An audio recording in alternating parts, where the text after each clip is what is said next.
Exercise is bad for you. At least that's what this recent massive study says. No one seems to be able to explain how this 45-year-long, 22,000 person twin study is wrong. But I think I can.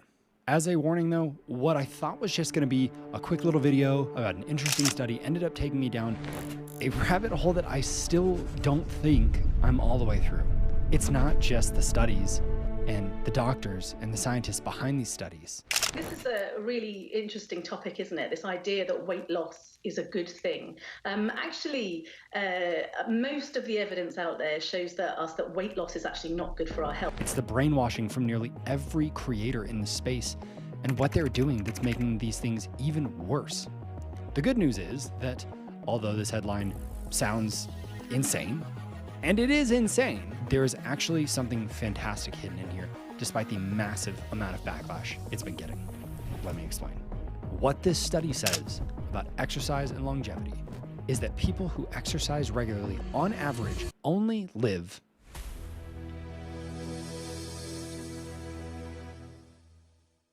I don't think it's a mystery why so many people are taking an issue with this study. People are always looking for the path of least resistance when it comes to health and fitness. And the way people are reporting on this study, it sounds like it's going to give people that permission or excuse if they want it. For a lot of people, any excuse to work less or to put in less effort, that's a winner. Everyone is searching for the lowest possible intervention to give them the best outcome possible, right? Look no further than Ozempic, or lap bands, or BBLs, or Synthol. Almost anything that can take you from A to B quicker is seen as a no-brainer. Yet, we're seeing an even crazier trend now that seems in line with the health denial that's been coming up recently. An even crazier way to get around hard work. You'll get what I mean here. Why bother with any weight loss or going under the knife when you can instead just deny reality and say you're good as is? Isn't that what Healthy at Every Size and most body positivity advocates say? Why achieve a weight loss goal? It isn't the right one for you, clearly. Just bring that goal a little bit closer to you, right? Better yet, aren't you already at your goal? Can't you just change your standards and just want less? Why would you need to lose weight? Isn't that kind of fat phobic of you? Intentional weight loss, so you purposely saying, I want to lose 20 pounds, is fat phobic. You should just become happy with the body you have. Oh, doctors say you aren't healthy because you're not changing your habits and lifestyle? They're wrong. And they're fat phobic too.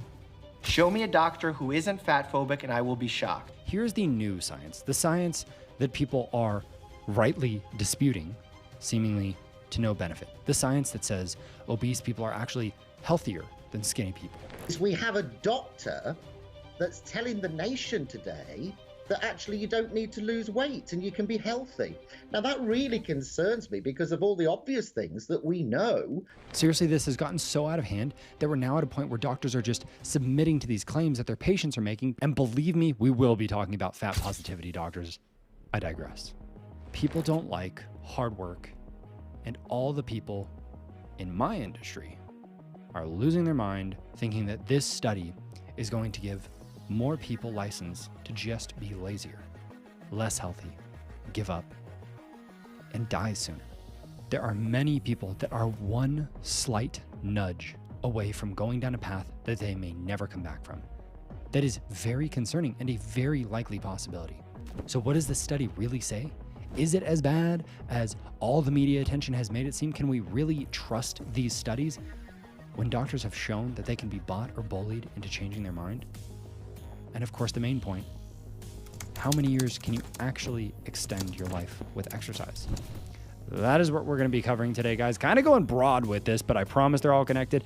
A study that's got personal trainers and airline seats both panicking, but for very different reasons. So with all that out of the way, guys, my name's Andrew with Holistic Motion. Let's get into it. Episode 70, y'all. An ever-worsening obesity crisis. Like, you guys need to wake up. My health is no one's business. You are celebrating morbid obesity. I am not celebrating. That's what you're doing. Seeing someone like me on the cover of like a glossy magazine shouldn't be top news. This study examined the association between long-term leisure time physical activity and mortality, or LTPA for short, with a focus on biological aging and the impact of familial factors. That's a fancy way of saying how a lifelong exercise habit impacts people's health and longevity. They used 22,750 Finnish twins, which is a phenomenal sample size, I might add, and put them into 4 different LTPA categories: sedentary, moderately active, active, and highly active. This is where I start seeing people raising some issues with the study, but it's not the only place. Those exercise patterns are all self-reported, so what if someone thinks a different level of intensity is moderately active, but another thinks it's highly active, which is a valid critique. But if you think anybody is going to be able to afford nearly 25,000 people coming into a lab on a regular basis just to exercise to exact specifications for almost half a century, then you probably also think an island full of children and celebrities is just a silly little hangout with some friends. Massive long-term studies like this have to rely upon self-reporting to some degree and just hope that the volume of the study is going to make up for any shortcomings of it. The study also used epigenetic clocks to assess physical activity and biological aging. This is where things are more measurable and quantified. Think of your body's DNA like a clock. As you age, certain marks on your DNA change. These changes are kind of like a biological clock. These can tell us how old your body really is, which might be different from your actual age. You know, all those insufferable people who are like, oh, I'm this old, but my body is only this old. Yeah, like that. This was so that they could see if being active keeps your body younger at a cellular level. So here's what they ended up finding. It says that people who exercise regularly only live 1.8 years longer than those who don't, but that it is likely because of other confounding variables, like them eating healthy and sleeping well to recover. And that's like, yeah, of course.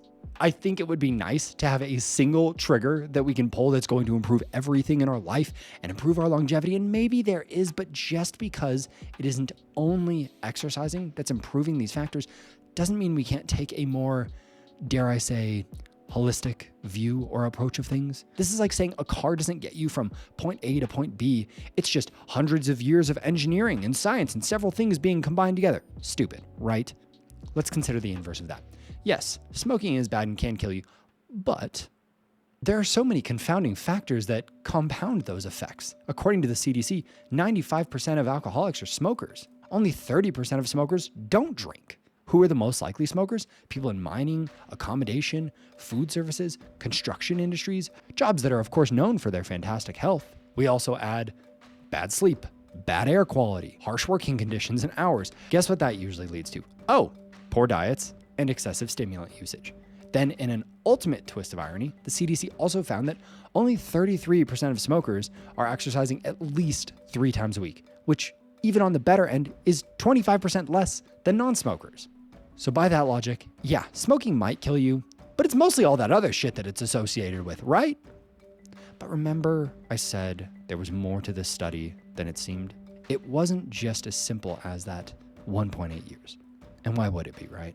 What they saw was a U-shaped curve with both extremes on either end. Basically, the people who were very inactive or sedentary and those who were extremely active showed signs of faster biological aging. This is really crazy when you think about this with real-life examples. Picture Leonardo DiCaprio as the sedentary person versus David Goggins. It's kind of weird to think about them as having like similar longevity potential, right? And it's probably even weirder to think about them as having less longevity than someone more generally healthy, like Paul Rudd or Chris Pratt, for example. But there's one more layer to this. When the researchers adjusted their analysis to account for other health-related issues like existing diseases, BMI, smoking, and alcohol use, that difference in mortality risk between active and sedentary folks became less pronounced. This suggests that other health-related factors might also play a significant role in determining mortality risk, not just the level of physical activity. Confounding factors, like I said. So that tells us that moderation is good, right? Kind of. There is something this extremely active group has that the sedentary one didn't. And if you're a coach or you've been in the gym for a while, I'm sure you've seen it. Intense exercise does improve health markers in the short term, But how does this show up in real life? Sometimes what you'll see in the health and wellness space or at different gyms is when an overweight or unhealthy person starts exercising and they are going hard all the time, is people telling them they should slow down a little, ease up a little, kind of dip your toe in a bit more, right? Like if they don't pump the brakes, they're just going to burn themselves out. But isn't that brief period of motivation, isn't that going to get them the results that's going to take them beyond that first jolt? This study, I think, might show that if you have someone's best interest in mind, it might actually be good to encourage this kind of intensity at first. Maybe going 10 out of 10 hard in the short term can cause drastic improvements for certain populations. Of course, we then need to consider the longevity of the program. The final problem with the study is it's done pretty damn well. Unfortunately, what it shows us is what anybody with half a brain probably already knows. Exercise is good for improved heart health, better blood sugar control, lower risk of obesity, enhanced mental health, and overall better physical fitness. But it isn't a one-to-one for longevity. So what we can pull from this is that longevity is complicated. While healthier habits like diet and exercise and not doing stupid shit like smoking and never sleeping will improve your health, they don't always translate to increased longevity because humans are complicated. Genetics, environmental issues, and unpredictable health issues that come up can also significantly impact your lifespan. Like, hey, that's great that you ate healthy, but unfortunately, you fell off of a boat and you don't know how to swim. Additionally, as we see in Roger J. Williams' book, Biochemical Individuality, people's bodies respond to and require different things in different ways, and that can lead to unique outcomes with each person. So with these obvious outcomes, I can't help but go back to the commonly said thing around this. Why does this study exist? How is this not going to just become another excuse for people to be lazy? Obviously, a study is not responsible for what people do with it, right? Yes, at first glance, why does this study exist? If you believe the only reason that it was conducted was to give people an easy excuse to not exercise. But what are the odds that that was really the goal when this started 40 years ago? Oftentimes, sure, studies will be set up with people knowing the outcome that they're going to get. They just need some data for it. But sometimes, against all expectations, a study comes back showing us something we would have never expected. Unfortunately, they usually throw that study out and then run it again and torture the data until it does give them the outcome that they want. That's called data dredging, by the way. It's terrible, and I covered it in episode 53 last year. Technically, this study does imply that exercise is bad for longevity, and the only valid complaint or criticism that I have seen can be summed up as they are just underfunded, understaffed, and underapplied for. These are limitations of circumstance, so why would this study be ran? What is the intention behind it? Is it just the government trying to make us fat and easy to rule? Maybe. Y'all know I love ripping on the government and would not miss out on an opportunity to do it. In other words, unfortunately, science is for sale, and many of the recommendations being made by scientists and the government comes from big food companies that pay big bucks. But, as Mark Twain said, it ain't what you don't know that gets you into trouble. It's what you know for sure that just ain't so. Or as Orson Scott Card put it, we question all our beliefs except the ones we really believe in and the ones that we never think to question. Imagine if we never challenged the oh-so-obvious conclusion that BCAAs are fantastic for helping you build muscle. A lot of research has come out on branched amino acids, on supplemental branched amino acids, and they don't appear to be anabolic, or at least more anabolic than an equal amount of protein. In fact, it looks like a complete spectrum of like whey protein is actually a little bit better. Or that fasted cardio is superior for fat loss.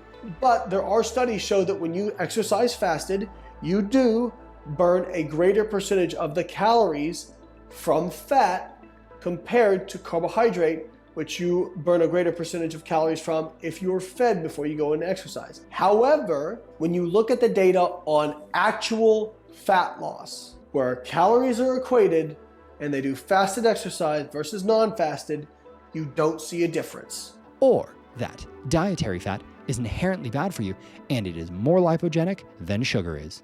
In the end, the researchers concluded that, while accounting for genotypical and insulin differences, there were no significant differences in weight change between a healthy low-fat diet versus a healthy low-carb diet, aka both achieved the same weight loss results.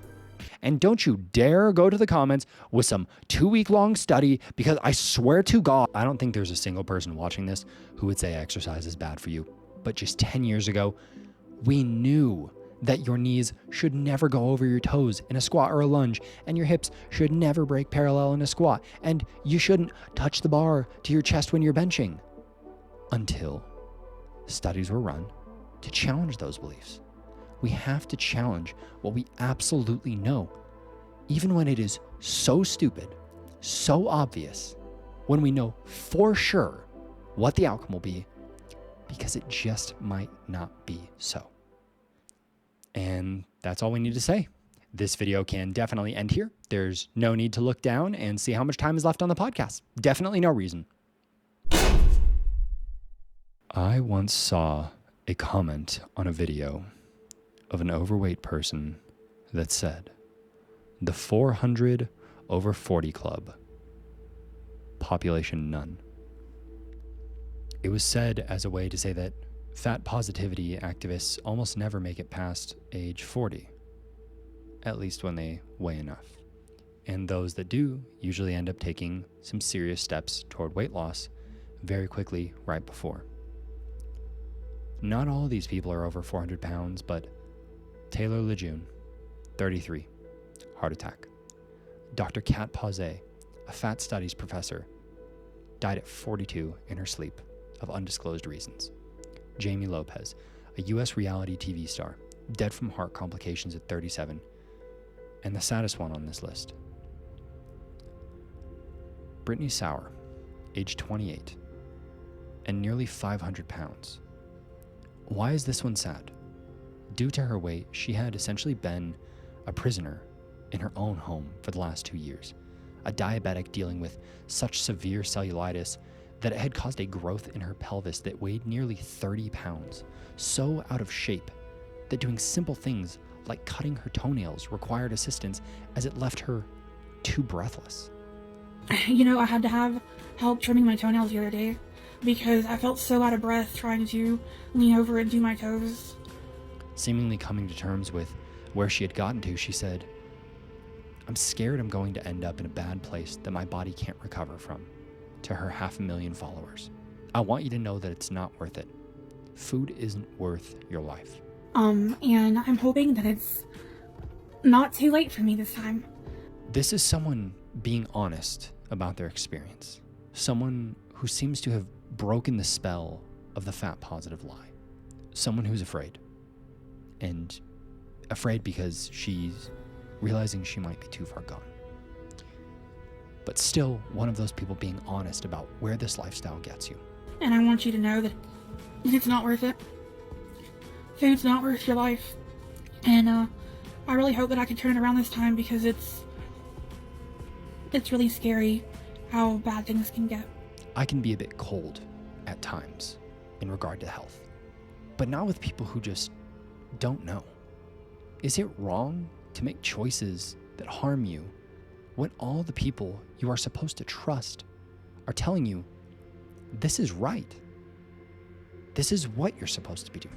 When you see a headline that exercise is bad for longevity, is someone to blame for an outcome when it is all they've learned up to this point, so strongly that it is nearly brainwashed that it has become identity? Brittany, up until her very last week, was still in a state of ambivalence, talking out of both sides of her mouth. 6 months before, posting things like, all bodies are good bodies. 4 months before, posting TikToks about how people are wrong and she's not promoting obesity. 2 months before, posts saying that fat is beautiful. 2 weeks before, fat is not a bad word. And you can contrast these with 8 months before, realizing that she does in fact want to live, discussing what starting over might be like for her. How do you start over whenever you've fully accepted being okay with dying, with eating yourself to death, with not caring anymore because you've lost what feels like all the things that matter in the world? Within a week of posting that TikTok toward the end of December 2022, Brittany was dead at 28, doing only what the people she trusted said she should do. So I ask again, who is to blame? the people who are in denial? The people who coddle and lie to them? What about people like Bill Gates, who are funding studies that say peanut M&Ms are healthier than beef? This kind of easily manipulated data is a major reason why people have begun to doubt science, why there seems to be no consensus on anything. Should we be angry at the healthy at every size advocates who call weight loss medications and surgeries a form of body mutilation? The doctors who swore to do no harm, yet lie to them that weight loss is bad? In fact, if you want to pretty much guarantee that you're going to be heavier 5 years from now, the best thing that you can do is go on a diet, because that's actually the greatest predictor of weight gain, is going on a diet. Fat celebrities like Tess Holliday, who arguably spearheaded this movement, commenting on people's posts as they lament the state of their health, posting "Sending You Love" on Britney's page weeks before her death.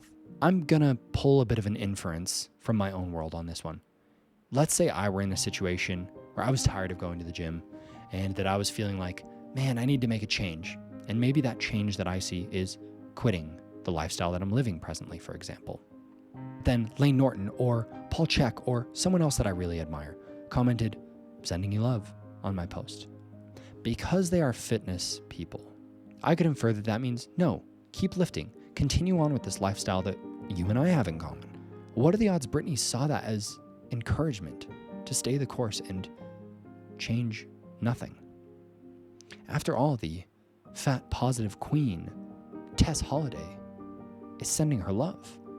Is that at all unlike going to an AA meeting and passing out beers? Many other commenters were saying the same thing in their replies to Tess. I'm not sure, but I do know that this movement is leaving children with no parents, parents without their kids, and spouses without their partners. And I believe in 10 to 15 years, it will be these kids speaking up and asking, why did my parents believe they were healthy? Who were the people that convinced them this was good? And I'm sure they will be looking at all the people who encourage this lifestyle as the cause of those deaths. So I'll ask you, viewer, if an overweight friend came and asked you for input about their weight and their health, will you be the friend that placates them into their grave? Or will you be honest so that they can finally begin to make a change? Is your obligation toward your friend's feelings, their life, toward honesty, or something else entirely? Extreme exercise may not be ideal for longevity, but obesity and the lies that support the healthy at every size movement seems to be a direct path to a shortened lifespan. It is a movement which blatantly ignores the essential truths of health and longevity. It is a quick path to sealing one's fate to an early grave. This is not the first time that I've spoken about fat positivity activists. You can check out episode 49 for that. The audio is a little wonky in it. I thought that chapter was going to be closed with that video, but here we are again, almost a year later. One thing I can promise you is it's not stopping at this video. This onion is not even close to being finished being peeled. So we're going to keep peeling. I think that's going to start with fat positive doctors like Asher Larmy and the celebrities encouraging this, like Tess Holliday. So stick around, guys. We've got a lot more coming up. So until next time, guys, my name's Andrew with Holistic Motion. See y'all later. And I can't wear my leggings or shorts anymore. I'm out of breath constantly. And I wish I knew the cost of eating. I wish I knew the cost of the comfort at the time that I was seeking. And I just want this to be a warning to other people that just need to hear the hard truth, that if you keep it up. Hey guys, if you like that episode, make sure to check out this top one linked right here. That is episode 49. Or if you want to see a more recent one, you can click that bottom one, and I'll see you guys there. Later.